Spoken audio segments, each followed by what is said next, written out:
Governor. Nice to see you. Great to see you. Ladies. I think you can stand up. She wants you to. Yeah, that works. Good morning, ladies and gentlemen. On behalf of our president, Dr. Joel Bloom, and our board of trustees, welcome to NJIT. My name is Fadi Deek, and I'm the university president. Welcome to all of you. In the case of the governor, welcome again. We are honored to have you on our campus, and we are thrilled that you have chosen to make important announcements from here. As you know, we are open to working with the community, both local and statewide. We look forward to continue to working with you to making New Jersey a destination for higher education and beyond. Yours, Governor. Thank you, sir. Thank you. Honored to be here.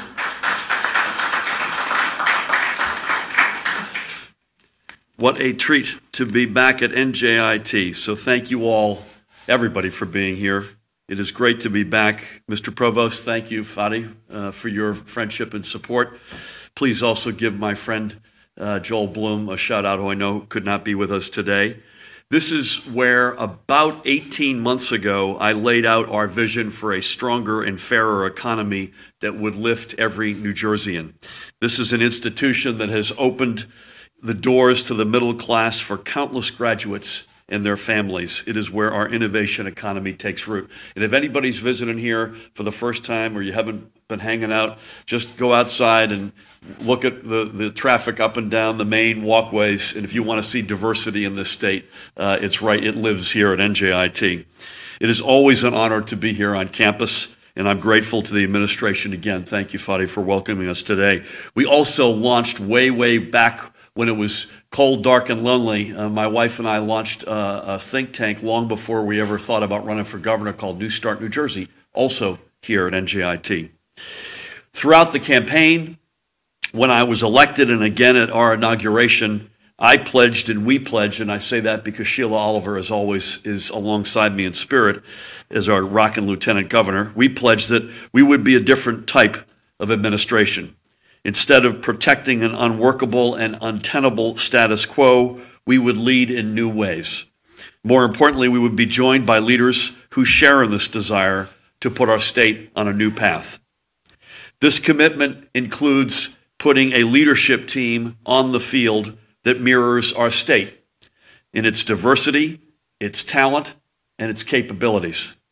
A team that will work for all New Jerseyans and which shares the goal of building a stronger and fairer state. Even more, it will be a team that will draw from meaningful real-world experiences to help us forge the path forward. Today, I am pleased, frankly, pleased doesn't do it justice. I am thrilled, is the word that better describes us, to announce 3 new members of our team. Zakiya Smith Ellis, immediately to my right, who will serve as Secretary of Higher Education.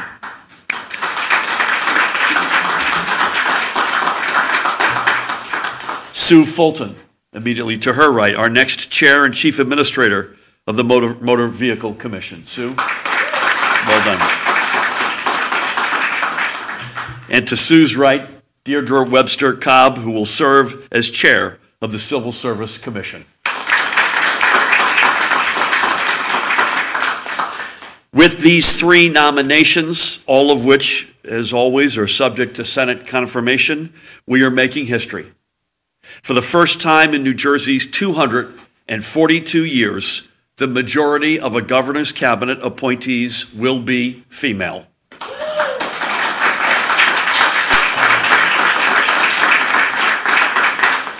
It has taken us a short 56 governors to get to this point. We have a lot of firsts in this cabinet, but this is one I'm especially proud of. And not just in the number of women, but overall in the people we have asked and who have accepted to serve. I feel confident in saying New Jersey has the most diverse cabinet of any state in our nation. This is who we are: strong and diverse, smart and talented, and committed to making our state a better place. And I have to say, I want to give a shout out. None of this would be possible without the tremendous work of our transition director, Jose Lozano, who undertook a search for the best and brightest, the standouts in their fields, and those dedicated to serving the people of this state. Jose can't be with us today as he is taking his family on a long overdue and much deserved trip to Disney World. But I cannot express enough my gratitude for his friendship, his leadership, and his commitment to putting together this tremendously talented team from the cabinet right through to the staff. I want to give him a shout out in absentia.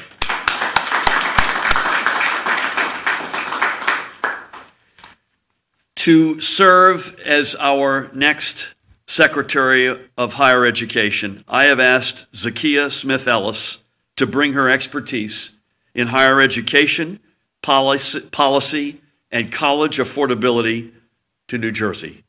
And she is joined today by her husband, Thomas, and her sister, Yulani. Since 2013, Zakiya has been focusing on higher education issues at the Lumina Foundation in Washington, D.C. Lumina is the nation's largest private foundation focused on college accessibility and student success. Previously, she was an advisor to President Barack Obama on higher education policy, coordinating efforts across multiple departments and agencies, including education, labor, and veterans affairs. She has also worked at the U.S. Department of Education, aligning higher education programs and co-directing the task force on Workforce Investment Act reauthorization. I've said many times that we want New Jersey's chief export to start being something other than our high school seniors. That means breaking the back of the college affordability crisis to ensure more kids can stay here. And I remain committed to making community college tuition free for all, both for younger students starting on their path and older New Jerseyans heading back to school to add to their skills. Zakiya will play a critical role in these initiatives. A graduate of Vanderbilt University, Zakiya holds a master's degree in education policy and management from Harvard University, and she received her doctorate in education from the University of Pennsylvania. And I want to preempt a question possibly from the press. I did not make this decision just because we share two alma maters. I do want to say something, though, that struck me on Sunday and which I referred to in Asbury Park at St. Stephen AME Zion Church. The creator, the founder of Black History Month, and we are celebrating it as we speak, is Carter G. Woodson. And among other accomplishments, Dr. Woodson was the second non-medical recipient of a doctorate in the United States of America, the second African American in our country's history after W.E.B. Du Bois, which is pretty extraordinary. I'm particularly proud that we have, along with Zakiya and along with Lamont Repillette, our Commissioner of Education, two African American doctorates in our cabinet. So God bless you. Congratulations. Let there be no doubt, as it relates to our country's long struggle for perfection, we have a long way to go, but we've come a long way. Retired Captain Sue Fulton, a dear friend from Asbury Park. Greetings from Asbury Park, Monmouth County, New Jersey. Sue distinguished herself early as a member of the 1980 graduating class at West Point, the first to include women. Stationed in Stuttgart, Germany, wir müssen auf Deutsch sprechen. She served, Sue and I have that in common as well. We're going to do the rest of this press conference, at least Sue's section, in German. That's not true, but I thought I'd just throw that out there. Stationed in Stuttgart, Germany, she served as a platoon leader, operations officer, and company commander. She has been awarded the Meritorious Service Medal and the Army Commendation Medal with Oak Leaf Cluster. Since the end of her Army career, Sue has gained roughly 20 years' experience in marketing for several New Jersey-based Fortune 500 companies. Sue is a leader in the LGBTQ community, not just here at home, but nationwide. She was the first LGBTQ member of West Point's Board of Visitors, and in 2015 became the first woman graduate to chair the board. At Motor Vehicles, we will be asking Sue to pull from her management experiences in the corporate, nonprofit, and military arenas to not just ensure an agency that works efficiently and effectively with strong customer service at its core, but to help us implement our plan to expand democracy by automatic voter registration, which would happen through the MVC. Amen to that, right? We have grand plans for each of the arenas that these three women will lead, and as it relates to motor vehicles, that means an organization that will become, as we hope, as customer-friendly and as responsive as any in the nation. And we think we're already starting in a good place with really outstanding people. What we need is leadership, and Sue will provide that. And as I mentioned, whether it's our push for opening up democracy, whether it's ensuring access to driver's licenses regardless of status, whatever it might be, it's not just doing the core MVC mission at hand, but expanding it to other areas. Sue, by the way, is joined today by her wife Penelope, her friend Sarita, from Garden State Equality, Lou Ann Peter Paul, and Captain Jen Long. So Sue, congratulations to you.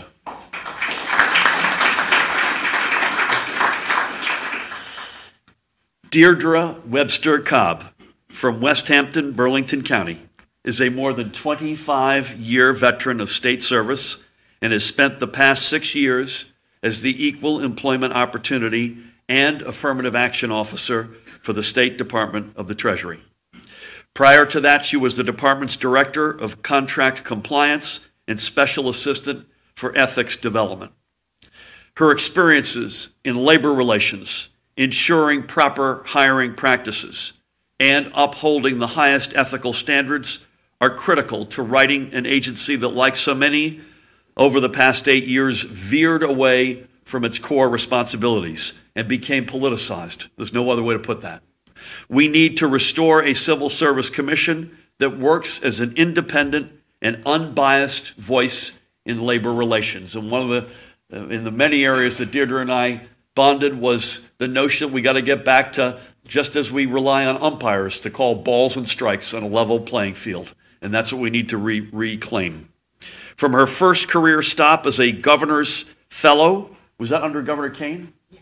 Governor Kane, one of my dear friends and mentors, at the former Department of Personnel, through to today, Deirdre has built a reputation for honesty and integrity and for following the law in her decisions. I have to tell a quick story. This is not my son, but at one point about a year ago, my son called me and said he needed me urgently, and my wife was out of town, and he was unreachable. It was during school hours, and I said, I was giving a speech, and I said, Sam, is it urgent? He said, well, it's not. I got a problem. I said, okay, excuse me, folks, what is it? The Browns just cut RG3. Needless to say, we had to pick up the pieces, but we survived. Over all these experiences, Deirdre has built a reputation for honesty and integrity and for following the law in her decisions. Hers is the leadership we need now at the Civil Service Commission. And Deirdre is joined today by her husband, Robert, her daughter, Ariana, her dad, Joseph, her cousin, Karen, her brother-in-law, a good friend of mine, Jim, her mentor, Peter Calderon, who's here with his wife, Cornelia, and a big team with you, Deirdre. Congratulations to you.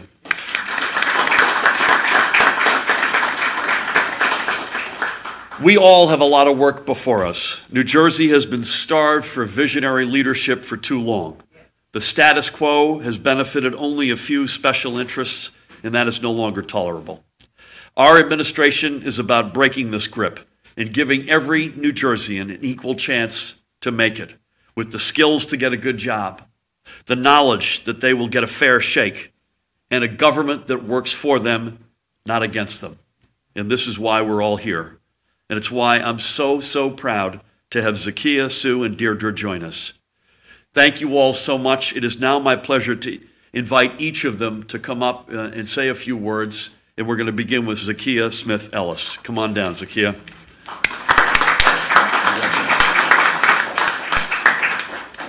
Thank you. It is a privilege and a distinct honor to be presented with the opportunity to serve the people of New Jersey as their next Secretary of Higher Education. My career in public service has been animated by a desire to improve educational opportunity for those in need, and I believe deeply in the power of higher education to help both individuals and to strengthen the economy at large. I'm a granddaughter of a woman who was a teacher and a college administrator, and I've always been a student of history, so I am just elated about the prospect of working with some of the oldest and best colleges and universities in the nation to move New Jersey forward. Now more than ever, we need strong colleges and universities to help move us into the next era. And I'm glad that Governor Murphy understands the critical role that higher education plays in bolstering our diverse democratic society. We know that most jobs in the new economy will require some form of post-secondary education, and in my career, I've been privileged to consider ways to ensure that education continues to be a driver of economic mobility for individuals from all backgrounds. I was trained as a social studies teacher and have worked in D.C. for the past decade on higher education policy, as you just heard, first for President Obama and most recently leading the D.C. office for the nation's largest higher education foundation, where we worked with states and institutions to expand access to quality post-secondary education for people of all ages and backgrounds. In these roles, I've worked with leaders of community colleges and technical colleges, as well as with regional colleges and flagship universities. And throughout my career, I've had the good fortune to work with people from all over the nation, and I'm hoping to bring those insights to my work here in New Jersey. Let me also just say that a particularly powerful movement is brewing in the nation around the concept of free community college, and I've had the opportunity to become familiar with different approaches that states have taken to develop these kinds of plans, and am really looking forward to the opportunity to work with the governor, the legislature, and institutions in this state to develop a responsible approach that works well for New Jersey. So my husband and I are really excited to join our family here in New Jersey and advance the governor's agenda for higher education in the state. Thank you so much. Thank you, Zakiya.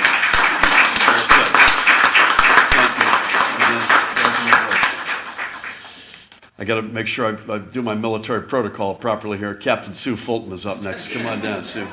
God bless you. Thanks. As someone who comes from a family of teachers, I'm particularly honored to be up here with Zakiya and to follow her. Thank you, Governor. I'm so honored. At West Point, the ideals of leadership are drilled into you. Duty, honor, country.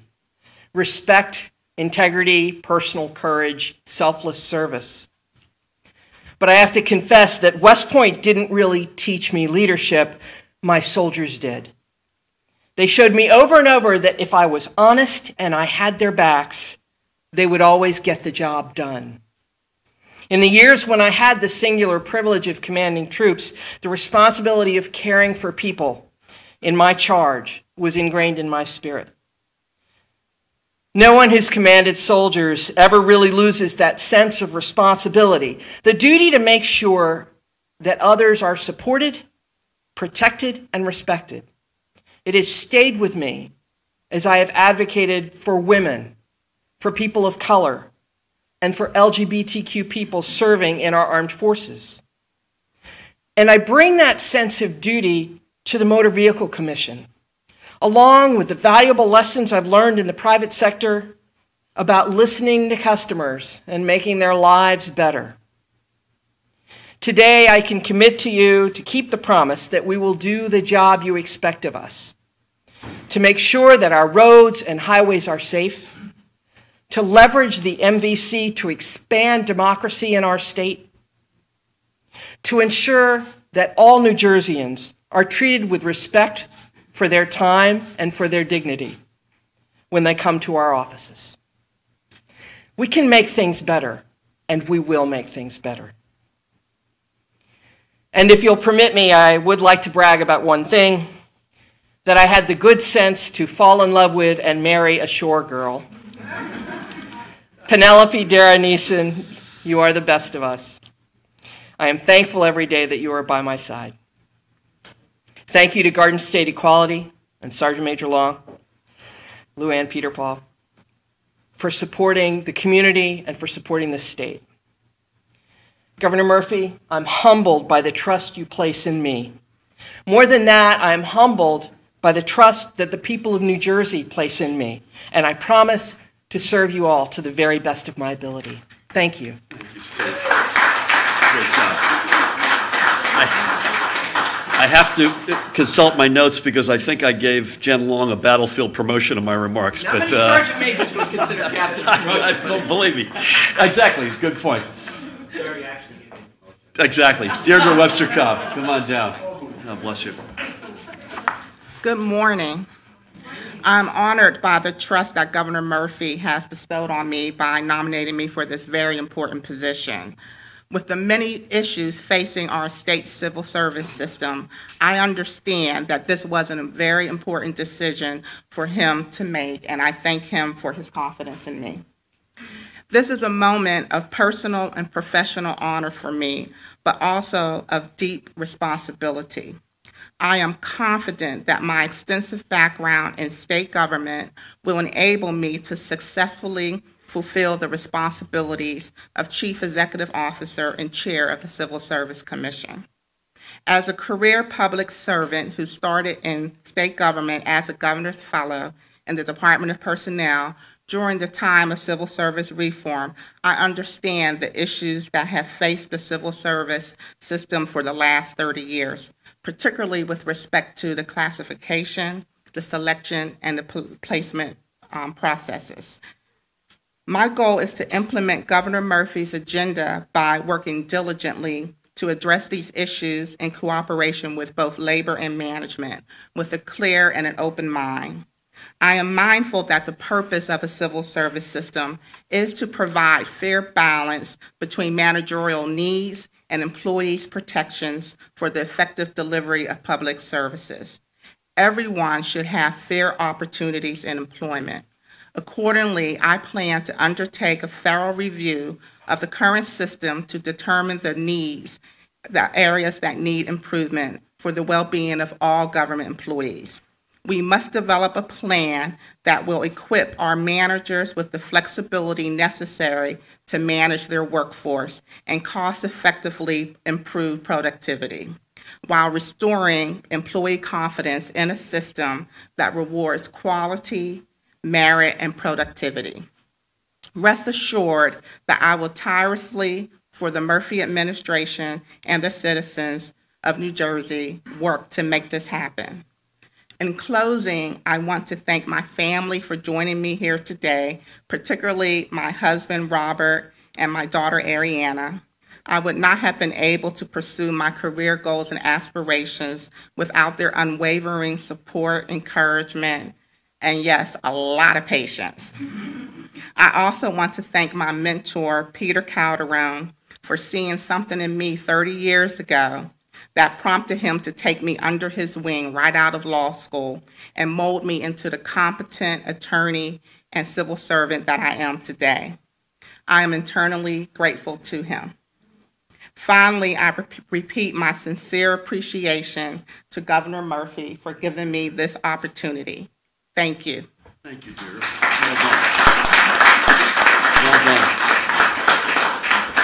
Peter, we spoke great. Your ears would have been burning when Deirdre and I were speaking about you behind your back.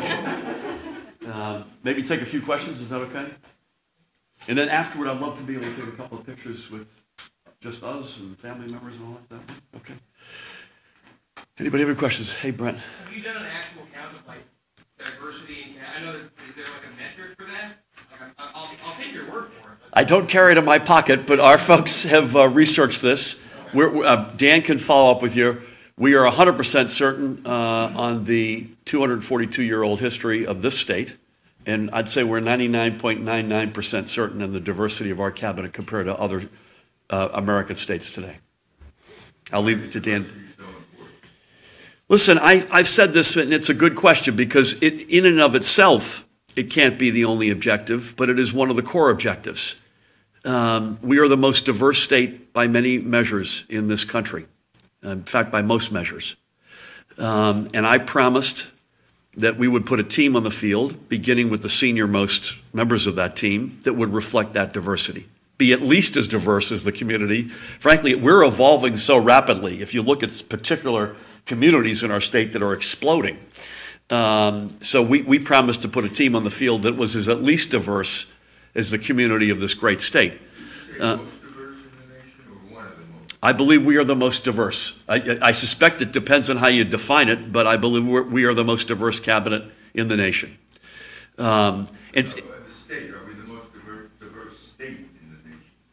Oh, I'm sorry. Yes, by many measures, we are the most diverse. And I say by many measures, if you look in particular at populations as opposed to just top line numbers. So if you look at, for instance, if you did a decathlon of where the biggest, and you line up African American communities, South Asian communities, Asian, or under that umbrella, Korean, Chinese, under the Latino umbrella, you would, if you did a decathlon, in other words, the higher you are, the lower your score, New Jersey comes out number one.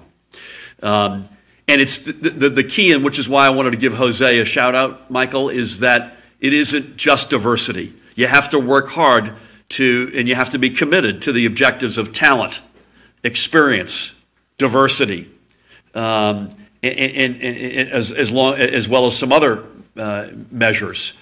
And I am incredibly honored and proud of the team that we've been able to assemble. And I think we'll get better results. This is not just for the sake of being diverse. The point is, at the end of the day, you want a leadership that will get better results for all of us in this state, not just for some of us. And that's the ultimate objective. Please. Yeah, Mr. Murphy, from Univision, you talk about making an agency, a motor vehicle agency that's more friendly and eventually giving licenses to everyone, including those who are undocumented.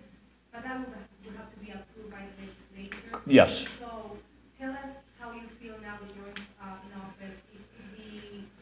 If the people are willing to pass this in the legislature, how close are we? Yeah, I don't want to speak for the legislature, but I can speak for myself. I'm just right where I was the last time we spoke on the campaign trail. We're as committed to this today as we were then. And so long before all of the us versus them, Donald Trump immigrant stuff came along, we had said we were committed to things like a statewide identification card for everybody, regardless of status, access to driver's license, because we think that's not just good for the individuals, but it makes the state safer for all of us, and that's the important, both points are important. Access for dreamers, for instance, to in-state, not just tuition, but in-state financial aid. We're still committed to all of the above. Are you frustrated at all that you haven't had more cabinet nominees confirmed? No, not at all. Do you think this is protocol? Yeah, it is. And our conversations behind the scenes are very constructive, and based on any prior comparison, it's going along just fine. And by the way, everyone else is acting. So we don't want that to be the permanent condition, obviously, but it's not like we're being kept back from pursuing what we need to pursue in government. I appreciate everybody coming out. Would love to get a few shots with, again, one more time for these extraordinary people. Could we take a group shot, and I can take one with each of you individually, and then maybe with you and your loved ones and friends? So let's do a group. Do you want to maybe come to the sides of here?